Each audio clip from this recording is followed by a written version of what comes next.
Assalamualaikum warahmatullahi wabarakatuh.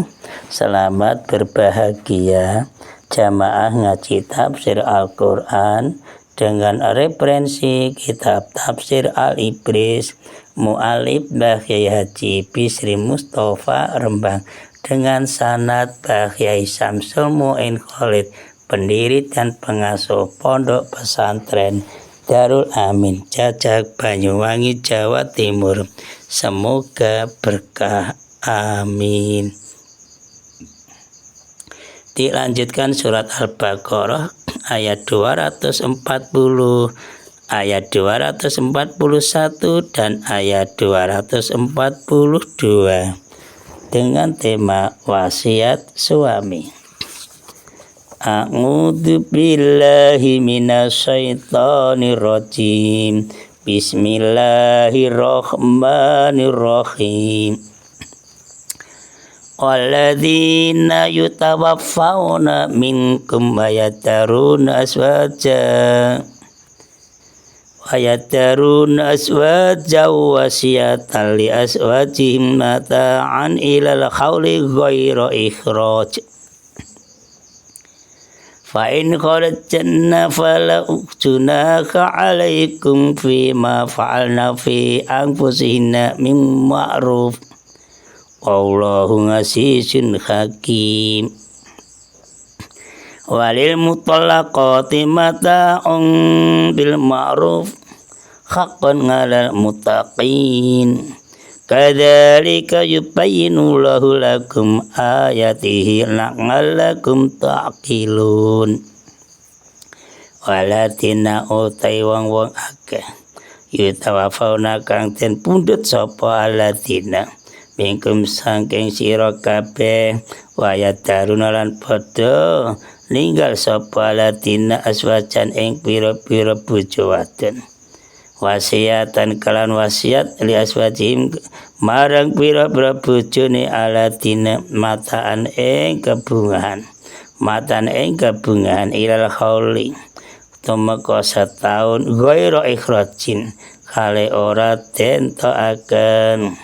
Fa'in kharajna mongko lamun metu sapa azwat para istri fala junaka mongko ora ana dosa iku maujud ngalaikum ing atase sira kabeh fima ing dalem barang fa'alna kang padha nglakoni sapa azwat fi anfusihinna ing dalem pira-pira awak azwat para istri min ma'rufin bayane kebagusan. Allah ta Gusti Allah taliku asisun dat kang menang hakimun tur dat kang moho wicaksana. Ayat 241.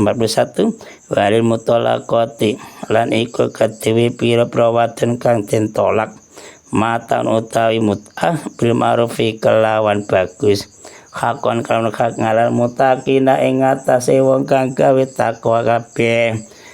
Ayat 242.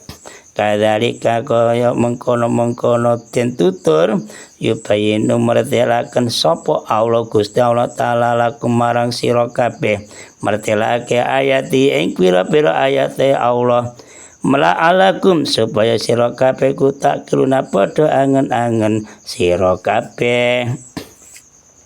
Keterangan surat Al-Baqarah ayat 240, ayat 241 dan ayat 242 dengan syarat wasiat suami dengan subtema anjuran kepada suami yang akan meninggal, maksudnya merasa sudah dekat ajalnya untuk berwasiat kepada istrinya. Ini ada sebab turun ayatnya atau sebab nuzulnya. Sebuah hadis Kanjeng Nabi yang diriwayatkan oleh Ishaq bin Rohawiyah dari Muqatil bin Ribah bahwa ceritanya begini. Seorang laki-laki dari Thaif yang bernama Hakim itu hijrah ke Madinah beserta kedua orang ibu bapaknya, kemudian istrinya dan anak-anaknya. Nah, kemudian Hakim meninggal dunia. Nah, kejadian ini dilaporkan kepada Kanjeng Nabi Muhammad SAW. Bagaimana Kanjeng Nabi ini khatib meninggal dunia, tapi dia mempunyai harta benda, ada warisan, harta warisannya oleh Kanjeng Nabi Muhammad SAW. Harta peninggalannya itu dibagi-bagikan kepada kedua orang tuanya dan anak-anaknya itu. Sedangkan istrinya tidak mendapat apa-apa. Kepada ahli warisnya, di situ oleh Kanjeng Nabi, loh, kalau gitu istrinya dijamin apa istri selama setahun yang diambil dari harta peninggalan suaminya. Ini masalah ini akhirnya turunlah ayat ini itu. Memang waktu itu tidak dikasih apa-apa sama sekali istrinya sama ahli warisnya. Kanjeng Nabi menyarankan diberi harta warisan selama 1 tahun sebagai penjaminan nikah istri tadi. Tafsir atau keterangannya ayat 240. Allah menganjurkan kepada para suami kita yang bapak-bapak, apabila kita atau suami itu merasa telah dekat ajalnya, mungkin sudah tua atau sakit-sakitan yang sudah merasa dekat, agar berwasiat untuk istrinya, yaitu dengan memberikan sebagian hartanya untuk belanja selama 1 tahun dengan tetap tinggal di rumahnya. Jika istrinya meninggalkan rumah setelah setahun itu, maka keluarga suami itu tidak boleh menghalang-halangi dari tindakan istri tersebut. Karena apa? Karena kan tidak melanggar ajaran agama. Nah, umpamanya itu istri itu masih aktif di tengah masyarakat dan di situ menunjukkan kesediaannya untuk bersuami lagi, ya, namanya masih janda cantik, masih muda, wong sing tua saja masih cari lagi. Sebab kan status kan telah bebas janda, tidak sebagaimana ada jahiliyah. Perempuan itu loh merupakan harta warisan, jadi diwariskan pada anak-anaknya. Masya Allah. Allah Maha Bijaksana dalam menetapkan hukum-hukum untuk kemaslahatan hambanya, untuk kesejahteraan hambanya. Perlu dijelaskan di sini pandangan para ulama tafsir mufassirin mengenai ayat 240 ini, yaitu sebagaimana ahli usul fikih itu berbeda pendapat tentang nasikh dan mansukh di dalam Al-Quran. Terdapat perbedaan pula di kalangan ahli tafsir. Ada mufassir yang mengakui adanya nasikh dan mansukh di dalam Al-Quran, tapi juga ada yang tidak mengakui. Ahli tafsir yang mengakui nasikh dalam Al-Quran menafsirkan bahwa ayat ini memerintahkan agar suami berwasiat, yaitu menyisihkan sebagian hartanya untuk istrinya yang ditinggalkan untuk masa 1 tahun, dan istri itu tetap tinggal di kediaman suaminya. Hal ini kan menunjukkan bahwa iddah wafat itu 1 tahun lamanya. Maka antara kedua ayat ini, yaitu ayat 240 dan ayat 234 yang kemarin itu terdapat hukum yang bertentangan. Golongan ini memandang begini. Ayat yang menunjukkan iddah wafat 1 tahun itu lebih belakangan letaknya daripada ayat menetapkan iddah wafat 4 bulan 10 hari.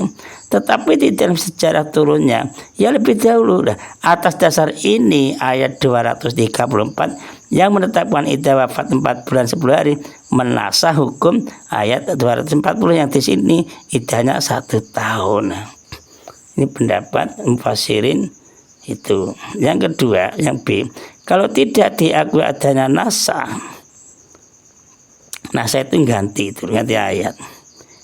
Ya, maksud ayat yang diganti itu. Kok kadang-kadang nasah itu apa, maksud itu apa, masa dulu harus diterangkan, mungkin masih banyak yang lupa. Kalau tidak diakui adanya nasah dalam Al-Quran, maka ayat ini mewajibkan suami berwasiat untuk istrinya, wajib. Dengan demikian, kalau wajib ini istri mendapat dua macam bagian. Pertama, mendapat bagian dari ahli waris, istri jadi ahli waris yang ditetapkan oleh ayat waris ini. Kedua, bagian sebagai mendapat bagian istri itu sebagai wasiat menurut ayat ini. Nah, tetapi ayat ini ditaksis dengan hadis sahih yang bunyinya begini: tidak ada wasiat untuk ahli waris. Ini riwayat Ahmad dan Imam 4 kecuali An-Nasai, sehingga istri tidak mendapatkan dua macam bagian. Ayat 241, tiap-tiap perempuan yang dicerai berhak menerima mut'ah. Sebagai apa? Sebagai hiburan lah dari bekas suaminya dengan cara yang baik. Jadi suami yang memberikan hiburan tersebut adalah orang yang bertakwa kepada Allah, yang oleh karena suami menjadi pemurah, suka memberikan bantuan kepada bekas istrinya dengan ketulusan hati, sejalan dengan petunjuk agama. Yaitu apa? Mengambil istri dengan baik atau menceraikannya dengan baik. Cara orang Jawa, budal apik mulai apik.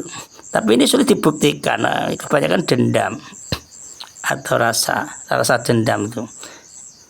Tapi insya Allah untuk umat Islam ya tetap itu prinsipnya, mengambil baik, menceraikan juga baik. Cara Jawa, budal ya apik mulai apik. Ayat 242, demikianlah Allah menerangkan hukum-hukumnya Allah yang seringkali disertai dengan sebab dan akibatnya untuk menjadi petunjuk bagi kita, bagi manusia sampai akhir zaman di dalam mencapai kemaslahatan, kebahagiaan, kesejahteraan dunia akhirat agar diperhatikan oleh manusia seluruhnya sampai akhir zaman. Assalamualaikum warahmatullahi wabarakatuh.